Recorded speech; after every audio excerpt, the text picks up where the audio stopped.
This is Sloan Hooks, and you are tuning in to SUAVV Sessions.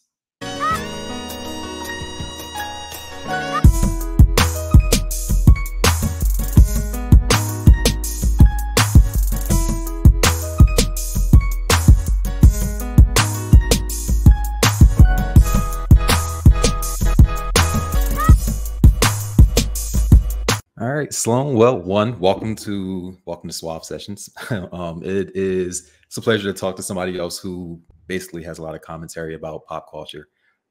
So this should be really cool. I guess. Yeah, I'm excited. Thank you for having me on. I appreciate it. Absolutely, man. Absolutely. I guess to get started, how did you start this? How did you decide that this is what you wanted to do? You know, it kind of came upon me, but I grew up in a home that had a bunch of magazines everywhere, just those magazines back in the day that would print whatever. So I was captivated by the big personalities, the headlines, the visuals as a kid. And then as I grew up, I started to realize that, you know, it's not just entertainment, it's also how our society is reflecting on the current, status of how they feel, the temperament. So I started to realize that pop culture had a really big influence. And as I got older, I realized I wanted to be part of the narrative, breaking down some of the headlines and uncovering the truth behind these stories. Yeah. I think that one of the interesting things I found having a magazine and dealing with celebrities is like you realize they're just normal people. And it's like your job just happens to be in my face all the time. But like you do the same random stuff that I do. Exactly. And I think that too, there's a takeaway for the viewers as far as like life lessons. I mean, these people, their lives are under a microscope, but I think there are aspects that are relatable, even with all the big celebrities and the wealth. There are certain human aspects to what they're going through, what we're commentating on. And we all kind of go through these different variations in life on different scales. But I think that there's a relatability to commentating on these things, and there's a reason why we relate to it and why we follow it so closely. Yeah. So when you start doing, when did you actually get started? Well, I've always created videos ever since like the 7th grade. I've loved like making videos, editing videos. So I've had a love for the technology. I studied statistics in college, then I went off to work for the government. So completely different career than what I'm doing now, but I've always enjoyed making videos. So throughout middle school, high school, college, I always made content. But as far as like news coverage and commentary, that started in probably, 2019. And I created my main channel now in late 2019, and 2020 started posting during COVID. And it really was a way to socialize with people. I felt this thing go off in my mind where every time I posted a video and created it, I felt like I was speaking to someone. So it kind of filled this loneliness. And I started making like a few more videos a day, and it just grew. How many, I guess for the person that's trying to do what you do, how many videos a day are you making? So I mean, I post one video each day on my main channel, and then I do a podcast on my podcast channel every week. But I break it up. I mean, sometimes I'll film 6 videos in a day, or I'll even up to 8 in a batch, because it typically takes me, if a video is 12 minutes, 20 minutes long, it'll take me about, 12-minute video will take me 20 minutes to film. 20-minute video will take me about 30 minutes to film. So I can actually knock them out pretty quickly. So I'll take 2 days and film like 6 videos each, and then I'm already ahead. Sometimes I'll have enough to where I could even post 2 a day. Yeah. And people don't realize like what you do isn't just like random talking. There's a lot of research that's to go behind what it is you're doing. So you have to like kind of dig into the story to find the background of the story to tell people what's actually happening. Yep, that's a big part of it. And luckily, I've been able to kind of curate a formula when it comes down to it. So then I've been able to hire people that assist in research and assist in editing. So that's why I'm able to have such great turnovers, because I have the bandwidth, granted having, 4 employees helping out. Yeah, it makes a huge difference. So when you're doing it, is there ever a point when you don't want to look at your phone, like you don't want to know what's going on in the celebrity world? No, never. I mean, I'm always somewhat engaged. And that's also the beauty of like, I mean, I'm sure you're aware too, content creation isn't necessarily easy, especially having success when it comes down to it, because you have the logistics and the technology, and there's a big learning curve. So being able to leverage my employees and have them help me out, I mean, it's given me so much time back, and even my own community. I try to engage with my audience, and I want them to know that they're heard. So a lot of times, a lot of my videos are just like people requesting them, people sending in emails. I'm getting 100 emails a day at least of people asking for video ideas. So there's so much Yeah. content to cover, and I just find myself looking for more and more, and then the list just keeps on growing. And I'm like, I don't think I'll ever complete this list, but that's why I love Yeah. it. Yeah. It's cool. Like I know for me, there's certain stories that I look at them like, if I did this, it would go viral. But then like I guess integrity of it is like, don't do it. Like just let this one slide. Do you have those same moments? I mean, exactly. Yeah, exactly. Especially because we are providing commentary content. People can perceive it as maybe hateful or criticizing someone. But if Yeah. I genuinely hate something, if I genuinely dislike it, I can't talk about it. I can't sit there Yeah. and like go on about it. So there are some times or some stories or some people who I just refuse to talk about because of that, or even people I love that I'm like, there's no reason I would ever want to even do that, because I don't want to kill the fantasy of my favorite singer or my favorite artist or Yeah. actor. Yeah. I've had that happen. I've had people that I've done interviews with, and I get done, I'm like, you're nothing like what I thought you would be. And Yeah. it's almost disappointing. Yeah, no, exactly. I mean, even I was at Trisha Paytas's home like about a month ago, and you know, she's a big influencer, and she's my favorite of all time. And I was like so worried about meeting her, because I was like, oh, it could, like, I watch her every week, every day. What am I going to Yeah. watch if I just don't like her the same? But she was actually a great surprise. I was like, oh, she's wonderful. But I've had some of those people where I met them in person. I was like, you know what? Like, I don't really even think I can watch your content anymore. It's funny because again, we have so much work to do, right? But we still enjoy looking at other people's stuff, looking at other people's content, like other people's work. Who inspires you? As far as what you do, I know that you have your own voice, your own style. But is there anybody that is doing kind of the same thing that does inspire you on a regular basis? Yeah, I mean, I would say just some names: Wendy Williams, Harvey Levin, Andy Cohen. They've all been able to create this own pathway in the entertainment industry. And it's not traditional as far as being an actor or a singer. They've kind of created their own personality and brand. I mean, Wendy Williams, she's known for her harsh takes, her blunt, hilarious, gossip. And then Harvey Levin, he's the mastermind behind TMZ. He's been able to break stories. He has this rapport with celebrities, and that's what I want to have as well, to where they come to me, or I'm getting direct information, opposed to like a Perez Hilton, who is typically on the off side, who's like against them. And then Andy Cohen too, I love his hosting skills, because his fans feel like they are friends with him, and that's important too. Right. And it's crazy when I've listened to Wendy since she was on the radio. And we did her interview when she first started doing, I guess like video, I guess they were considered podcasts back then. It was like Wendy After Dark or Wendy on Fire or something like that. But she had a way of getting the information and like putting it out with like no care of how it's going to be received. It's like, this is just what it is. It's what I heard. It's what I'm researching. It's what I found. I'm giving it to you. Take it and do as you please. So it's, again, it kind of hits that thing, like you have to find that market. And I think it worked for her because that was her. So it was very much like you knew what you were going to get from Wendy. And I wish of all grace that she was like here right now, because there's so much that I want to hear her opinion on. But, you know, can't always it's so upsetting. I watched her every single day.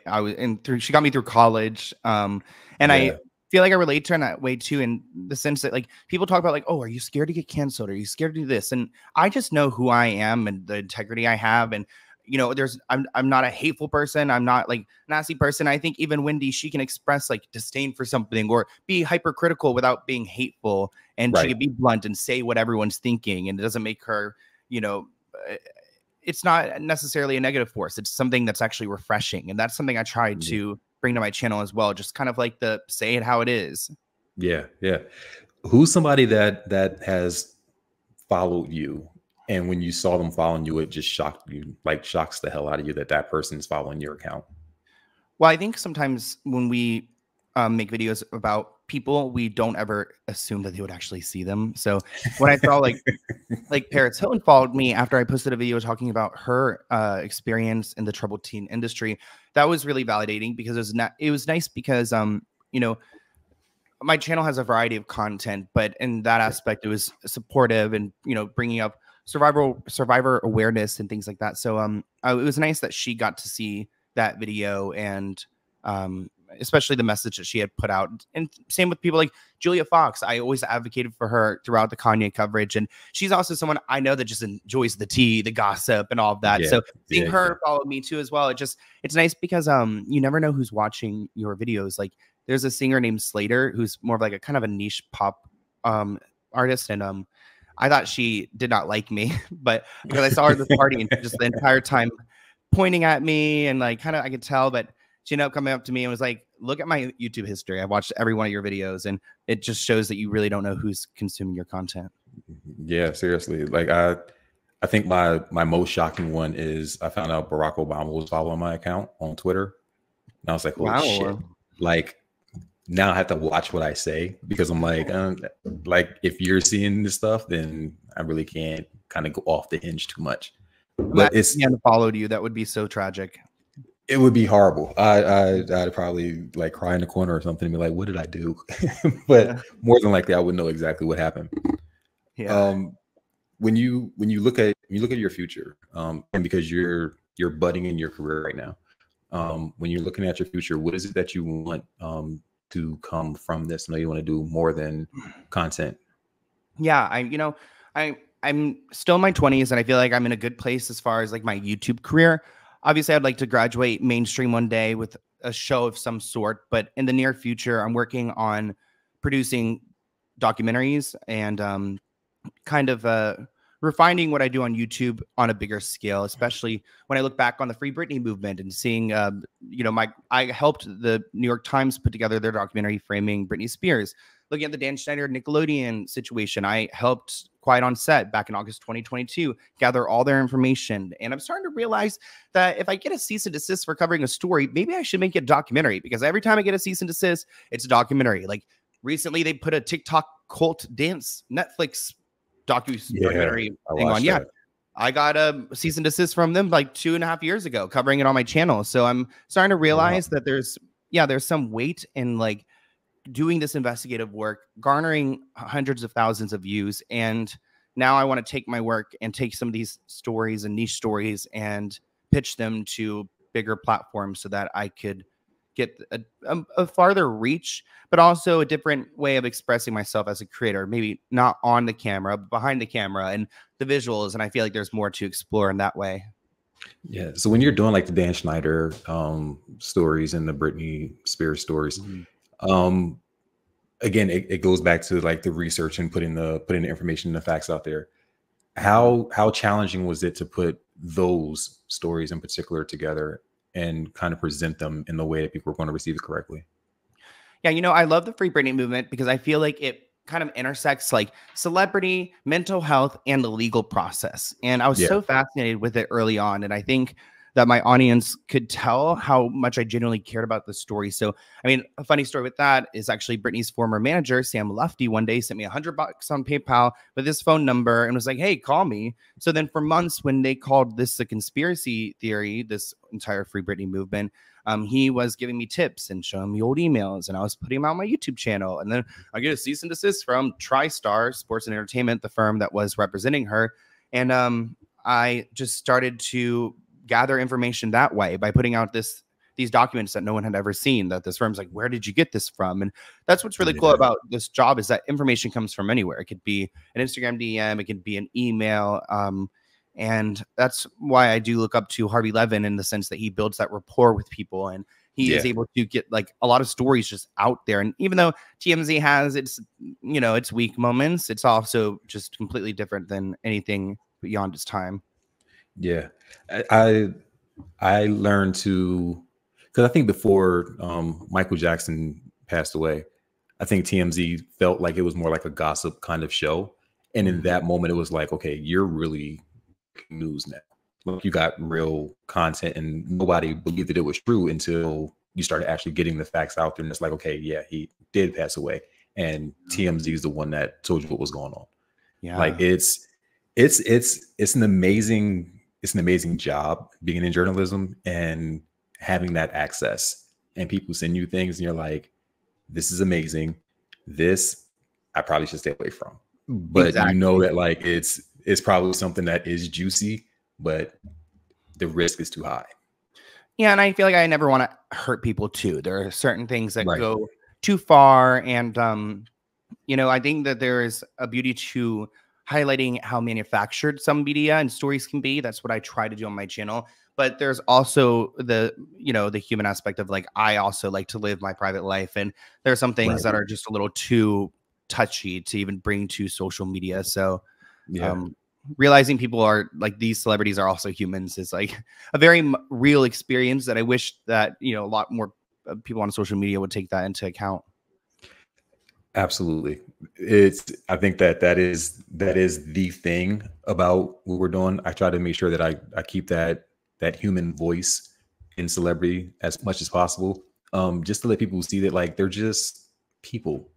Like they just have a job that is on the screen or on a CD. It's just another person doing what they feel is their gift. Yeah, and I have empathy for them too, because like, you know, a lot of times these are their weakest moments. And while I like don't want to like praise myself, but you know I'm a decently smart person, and you know not everyone has had like proper life experiences that prepared them for vulnerable moments. So like people like Drake Bell, for example, from Nickelodeon, he's someone who's made a lot of mistakes, and when I speak to him and I talk to him, I know it's not like he's calculated. He's just so naive, and I think that accompanies a lot of child stars and people who have grown up in the industry. They just do not have that second sense or had ever even like, you know, worked a real job, which is what I'm grateful that I had, you know, that prior to this social media career. Yeah. And I think it's interesting when you get to the child star conversations, because they really, I think they don't necessarily see the world the way that we see it. And it can be to their detriment at times, because a lot of people are going to take advantage of knowing that, and they'll really go for dragging them through the mud, ripping them off, like, you know, robbing them blind in contracts, things like that. So I think it's cool that you touched on that, especially with the Rob Snyder situations. It's refreshing to know that somebody's actually like paying attention and cares and wants to get the information out there. Yeah, and you know, I started briefly covering that before I got into contact with Alexa Nicholas, who's been an outspoken child star from Zoe 101, featured on Nickelodeon. And having that, one thing I'm really grateful about living here in Hollywood is just having that opportunity to meet these people and to hear their stories, and to, you know, and I care about her now. Now, after being friends with her for years, it's like I care about this person and what they had gone through. So I think we're in a special place where we kind of had like this Me Too movement, but this Quiet on Set documentary definitely put the child stardom conversation to the forefront, which I think, for at least I know from my friend, that she's super validated and supported by just this effort that people have made to listen and to possibly pass legislation to change what the dynamics are like on the set. Yeah. So you created, let's get into it. How did that happen? How did it come to be? So early in my YouTube career, I had a saying kind of similar to how Wendy Williams would say, grab a snack and be right back. And just like kind of a quick little phrase. And you know, my saying changed a few different times, and actually was really inspired by Wendy. At one point it was like, grab a snack and get ready to wash it down with some hot tea, and then let's get into it. So then I just kept saying it over and over again. And then people even came up to me and started asking me like, are you the let's get into it guy? And even though I do think it's a common phrase that like a lot of social media people use, I kind of like jumped on it, and using it as a podcast gave me the chance to create another avenue for me to express myself creatively. Yeah. Do you find podcasting easier than the content creation because you can just kind of speak freely and just kind of go with it? It's definitely, I think it's kind of harder in the way that it's becoming so populated with so many podcasts everywhere that you really need to give someone a reason to watch. And I started off the podcast series by doing interviews. I think the first 30 interviews or so, or first 30 episodes were just interviews, and I have branched out a little bit of doing deep dives and things on the channel because it's what people want, and I try to focus on that because there's a lot of podcasts out there, and I think sometimes it's even more difficult to measure their success. But nonetheless, I wanted to have one and to get on the ground and to interview controversial people and to have those more human interactions, because prior people had just, you know, seen me in this space and in this little box, so they never seen me have a conversation with anyone. So that was like the exciting part of starting Let's Get Into It podcast, and it also just felt natural with where I've been on my channel. Yeah, getting this content put out and really having it down to a formula has given me the bandwidth to have this channel. And now I think it's been going on for about a year, the podcast. So yeah. When you have that moment, like you see your videos, you see the numbers growing, you see the fan base growing, you see the popularity growing, and you say, wow, people actually like this. They actually like me. When was that moment for you, and how did it feel?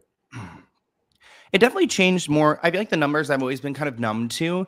I'm very grateful for it, of course, but I don't really get off by the numbers. Of course, like, we love a good video. We're all gonna love a good video. But what really gets me is when people come to me in public. Like I'm surprised every time I go out, just to the amount of people that will come up to say hi, and you know, they see me as a friend. And even sometimes people come up to me and they start talking to me, and I'm like, have I met you before? And they're like, no, but I watch you every day. And I just love having that community, because I always found my I express myself through like social media or through digital or through video. So I wasn't necessarily the most social person, but now I can go to different cities and meet up with different people. And that kind of gave me the aha moment when I started, like, you know, the going to the restaurant, and then like, they're like, oh, the wait's 45 minutes. Like, I'll put your name down. They're like, oh, Sloan, I watch you every day. We got you in here right now. Those little things that I would never expect that, but I'm like, oh, like, it is some impact. And like, I totally get it, because if I was in that position, you know, if I see someone I like, and I'm just like, you know, extra kind to them. And I'm just thankful that people have that motivation to like get to know me, or to say hi, or to like thank me for the content. And I'm just like, just little of me in my room on my channel. You see the numbers, like you see 500,000 views, and you're just like, you don't really know what that feels like until you're on the ground. Yeah. So you're in LA. What is a regular day like for you? Because I peruse through your Instagram, of course, because, you know, journalists do your research. You clearly go to the gym on a consistent basis. So what's a regular day for you, like outside of the recording? Yeah, probably I'm in the gym like 2 hours a day, because when I started my YouTube, I was always pretty fit. But then when I started, it was COVID time, and I would just sit inside and film all day, and I gained a good amount of weight. So then when I moved to LA, I realized really quickly, I was like, I'm not going to survive in this town if I don't like tighten up. So, you know, I found like, especially doing what I do, sitting in here and film my videos, while I love it, and I do have something in my mind that goes off as far as socializing, like it feels like I'm speaking to someone.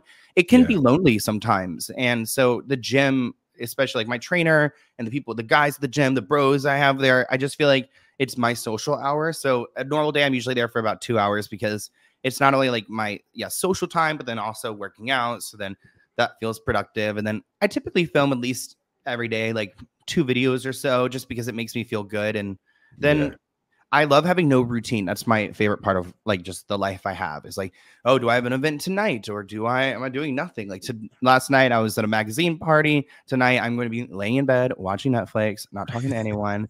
So like it kind of varies, but the gym is definitely a big part of it. And then I also feel like living in West Hollywood, it's kind of like being in college again in a way, because there's so many young people living in one area. So I can just walk out my street and I'm bound to like see someone I know. So I go out to the bars sometimes and just like neighborhood things. Yeah. My when I was in LA, my WeHo Sunday fun days were epic. And I think that's probably the thing I missed the most about being in LA. Well, the beach, of course, and going hiking. But WeHo is like, it's a different world. Like, and I live right there. I live right by all of it. Like a block from the Abbey. So you can get drunk and walk home. You're good. Oh, truly. And you know, I also just feel super safe here, in the sense of like living in Florida and living in DC. And you know, while it seems to be progressive in DC, there's nothing on earth like West Hollywood. So I feel like I'm No, in a city that I belong in. no, it's definitely a different world. It's definitely a different world. Mhm. What's the interview that you would want to do that you haven't done yet? That would pretty much like make your life. Well, I wish I had a more proper answer. I feel like right now I would just love to talk to Gypsy Rose Blanchard. Like I'm obsessed with her. Not even about the mess of her murder and everything. I can care less. We've talked enough about that. But I'm obsessed with her. Like, well, her current TikTok drama, but also I just love the idea of her trying everything out for her first time. Like watching her go to Yeah, the beach for the first time, trying certain foods for the first time, learning how the world works. I think there's something charming about watching someone's first.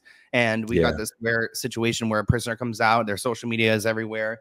And I'm just like obsessed with watching her do things for the first time. And it kind of puts your life in perspective for like what you're grateful for the little things. And like seeing someone as an adult, like kind of been, held back from all this. And then to finally have it, it's like watching, yeah. you're experiencing yourself for the first time. So I feel like with her, I would just love to like, I want to get her whatever food she's ever had. I don't know if she's ever done some seafood boils or anything, like something like that. Like something I just would love. Another first. I think that'd Yeah. be dope. You should definitely pitch that to her. Yeah, it'd be fun. Make that one happen. That'd be cool.